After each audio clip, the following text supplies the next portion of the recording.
Presque chaque cavalier a une ou deux mauvaises habitudes de conduite, qu'il s'en rende compte ou non. Ces habitudes non seulement rendent la conduite difficile, mais elles pourraient aussi mettre votre vie en grand danger. Aujourd'hui, nous allons explorer 15 habitudes de cavalier à abandonner en 2025.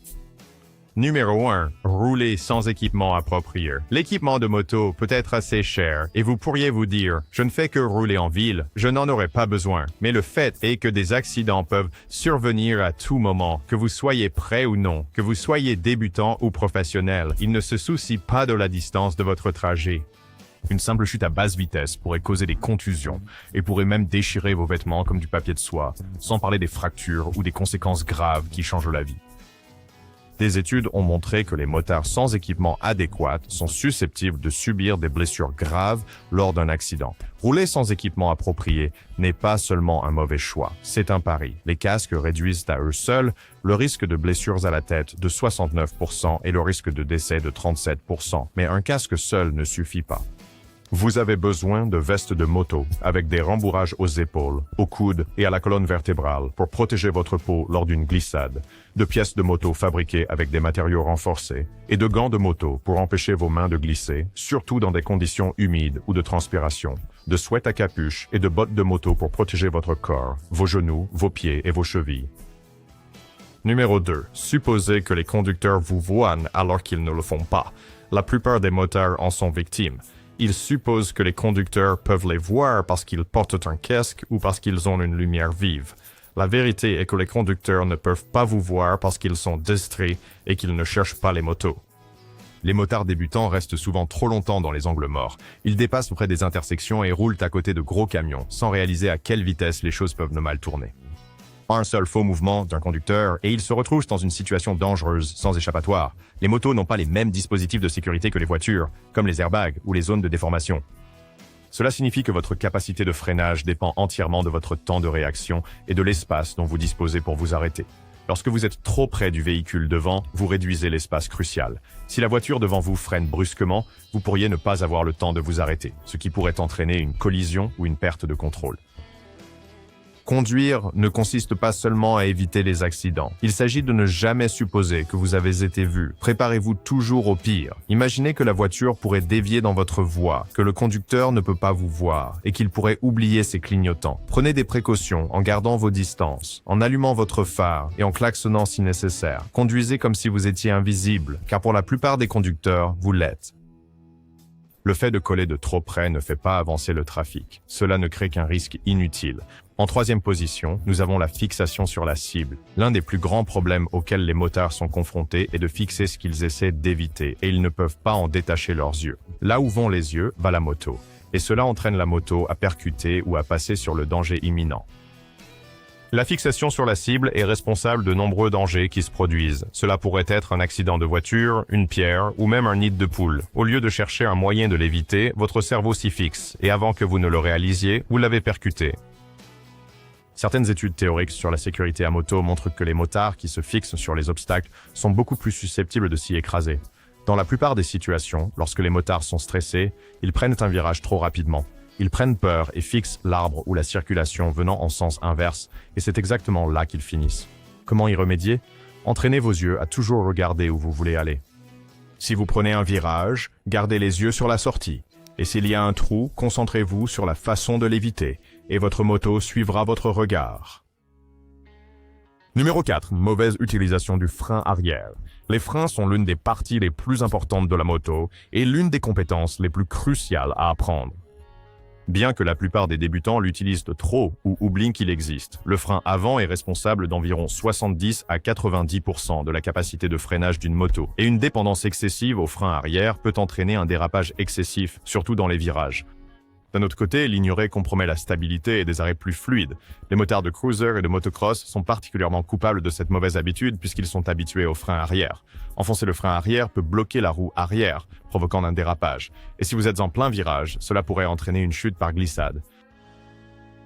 La clé est l'équilibre. Utilisez le frein avant comme votre principale force de freinage et utilisez les freins arrière pour la stabilité et le soutien. La prochaine fois que vous devez freiner, appliquez doucement le frein arrière avec le frein avant en vous arrêtant et remarquez comment votre moto reste à niveau sans plongée inutile de l'avant. Si vous relâchez le frein rapidement, l'arrière de la moto se soulèvera, entraînant un manque de contrôle. Mais si nous relâchons le frein arrière lentement, cela contrôle le rebond. De plus, maintenir le frein arrière trop longtemps peut bloquer le pneu arrière. Voyons le suivant. Numéro 5. Accélérez à un feu rouge comme si vous étiez en course. Vous avez dû croiser des motards qui font vrombir leur moteur lorsqu'ils arrivent au feu de circulation, en jouant avec l'accélérateur comme s'ils étaient en course. Faire vrombir le moteur à un feu rouge n'est pas du tout cool. Cela fatigue simplement votre moto, gaspille du carburant, exerce une pression inutile sur elle et vous fait passer pour un amateur. Quand vous êtes à un feu rouge et que vous entendez le moteur d'une moto qui vrombit ou des klaxons d'autres motards, cela peut être stressant. Il y a une différence entre effleurer doucement l'accélérateur au feu rouge et faire rugir le moteur à fond, dérangeant ainsi les autres usagers de la route, ce qui est une mauvaise étiquette de motard, l'une des principales erreurs que les gens commettent en conduisant une moto. Cela vous fait paraître comme quelqu'un en quête d'attention, alors que les vrais motards n'ont pas besoin de chercher l'attention, leur conduite parle d'elle-même. Cela renforce également le stéréotype selon lequel les motards sont imprudents. Quand le feu passe au vert, démarrez en douceur, montrant vos compétences de vrai motard. Alors, la prochaine fois que vous êtes à un feu rouge, résistez à l'envie de faire rugir votre moteur. Concentrez-vous plutôt sur un contrôle fluide de l'accélérateur. Numéro 6. Rouler avec un bras raide et une prise de mort. C'est une caractéristique majeure pour les débutants. Ils sont tendus, essayant de se concentrer tout en roulant en toute sécurité en même temps. Serre plus fort, tiens plus fermement, sinon tu vas tomber. La vérité est que plus vous vous crispez, plus il est difficile de contrôler la moto. Quand la route est dégagée, relâchez votre prise et laissez le cuir de vos gants vous aider à maintenir le contrôle. Vous seriez surpris de voir à quel point vous pouvez garder l'accélérateur stable sans une prise de mort. Les motos sont conçues pour se déplacer sous vous, c'est ainsi qu'elles maintiennent l'équilibre. La plupart du temps, nous ne sommes même pas conscients de notre prise serrée, surtout en approchant du gravier ou d'un virage serré en sable qui nous met mal à l'aise. En relaxant votre main, vous atténuerez la tension musculaire et réduirez la quantité de vibrations transmises à votre corps. Lorsque vos bras sont raides et vos mains verrouillées sur le guidon, vous luttez contre le mouvement naturel de la moto. Chaque virage devient une lutte. Chaque bosse devient une surprise. Et toute la balade ressemble à une séance d'entraînement. La prochaine fois que vous roulez, remuez vos doigts. Vos épaules devraient être près de vos oreilles, vos coudes tendus comme un robot. Puis, détendez-vous. Gardez vos bras détendus. La moto sait exactement quoi faire. Passons au numéro 7. Regardez en bas au lieu de devant. En tant que pilote, votre regard doit être fixé sur l'endroit où vous voulez aller, pas où vous êtes. Les débutants regardent souvent la route devant eux, surtout dans les virages serrés. Une chose à retenir est que la moto ne suit pas vos pieds, mais votre vision. Quand vous continuez à regarder vers le bas, vous manquez les dangers juste devant vous. Vous trébuchez sur des nids de poules, des bordures ou même des virages serrés. Fixez toujours votre regard sur la route, scrutez devant vous. Dans les virages, regardez à travers le virage, pas le virage lui-même. Dans la circulation, regardez 3 à 4 voitures devant vous. Quand vos yeux sont levés, votre temps de réaction améliore votre conduite. Le prochain sur la liste est, numéro 8, mauvais positionnement sur la voie. Où vous vous positionnez dans une voie ne consiste pas seulement à rester au milieu. Il s'agit de sécurité et de visibilité. La plupart des débutants roulent trop près du centre de la voie, sans se rendre compte que c'est là que l'huile, la saleté et les débris s'accumulent à cause des voitures. D'autres motards roulent à l'extrémité de la route, ce qui peut les mettre en position dangereuse. La meilleure option est de rouler là où vous serez facilement visible et avec les meilleures voies d'évasion dans la circulation. Cela signifie le tiers gauche ou droit de la voie selon les véhicules environnants. La formation en quinconce aide à maintenir l'espace tout en permettant à chaque motard de manœuvrer. Évitez de rouler trop près des véhicules. Gardez une bonne distance d'environ 2 à 3 pouces pour pouvoir éviter le danger et réagir aux arrêts et obstacles lorsque cela est nécessaire. Souvenez-vous toujours de vous positionner là où vous pouvez voir et être vu, dit la règle générale. Passons maintenant à un autre point crucial de notre liste, le numéro 9, ignorer l'entretien. Parce qu'elle fonctionne encore, la plupart des motards en sont coupables. Ils continuent de rouler à moto même sans pratique d'entretien simple, juste parce qu'elle n'est pas tombée en panne. L'une des plus grandes erreurs est d'ignorer l'entretien simplement parce que la moto semble aller bien. Voici le problème. Lorsque vous continuez à éviter l'entretien, un jour la moto tombera en panne violemment, et il faudra alors beaucoup pour la réparer. Vérifiez l'huile, réparez votre chaîne et graissez ses pièces. Ignorer l'entretien de la chaîne équivaut à compromettre une bonne vitesse. Sauter les inspections des freins signifie que vous pourriez continuer à rouler sur l'autoroute sans moyen de vous arrêter. Les vérifications d'huile doivent également être prises très au sérieux. L'entretien n'est pas une tâche difficile, c'est une assurance pour votre vie et vos biens. Imaginez rouler à pleine vitesse et arriver à un feu rouge sans pouvoir vous arrêter parce que vos freins sont défectueux. En tant que bon motard, l'entretien ne doit pas être pris à la légère. Ne sautez jamais le jour de l'entretien. Des vérifications simples comme celle-ci pourraient vous éloigner du danger et augmenter la durabilité de la moto. Avant de sortir la moto pour une balade, faites-en le tour et inspectez-la minutieusement pour savoir ce qui doit être changé, ce qui doit être réparé et ce qui ne doit pas l'être. Le fait est que vous ne verrez pas toujours le danger venir, mais quand il frappe fort. Prenez soin de votre moto et elle remplira son rôle. Ignorez l'entretien simple et un jour, elle vous ignorera aussi. Un jour où vous en aurez le plus besoin, probablement sur l'autoroute ou sur un chemin isolé où vous ne trouverez pas de mécanicien. Numéro 10. Roulez trop près des véhicules. Bien que de nombreux motards ne collent pas intentionnellement, cette mauvaise habitude de conduite peut être ancrée et devenir une seconde nature. Ils peuvent sembler agaçants et imprudents. Pourtant, tant de débutants suivent de trop près, soit en essayant de suivre le trafic, soit en sous-estimant la rapidité avec laquelle ils peuvent réduire l'écart.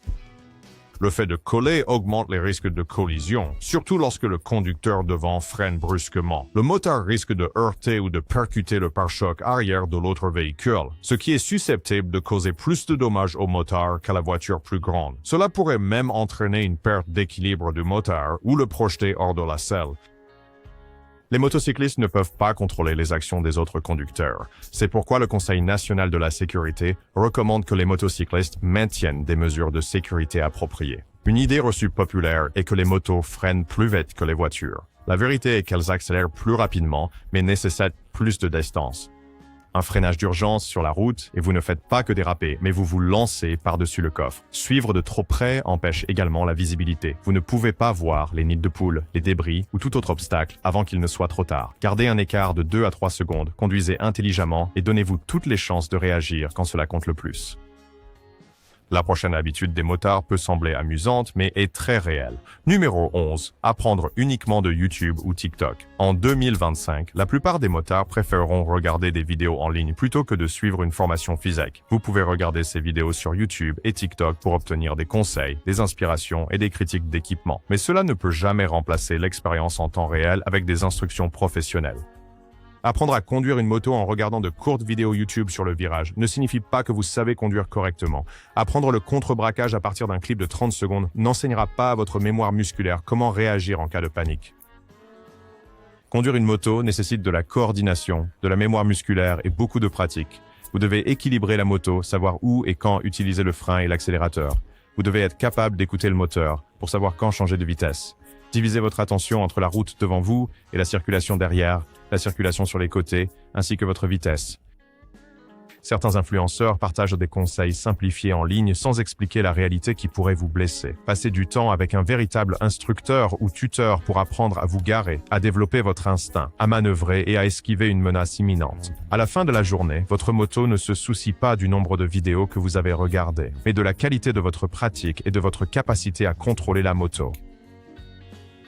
Numéro 12. Oubliez d'annuler votre clignotant. Aussi insignifiant que cela puisse paraître, oublier d'annuler votre clignotant est l'une de ces erreurs simples qui peuvent avoir de graves conséquences sur la route, car ceux qui vous entourent pensent que vous allez tourner. L'une des principales situations où cela peut être dangereux est lorsqu'une voiture pense que vous tournez. Elle vous coupe donc la route et entre sur la voie, et vous pourriez entrer en collision avec elle.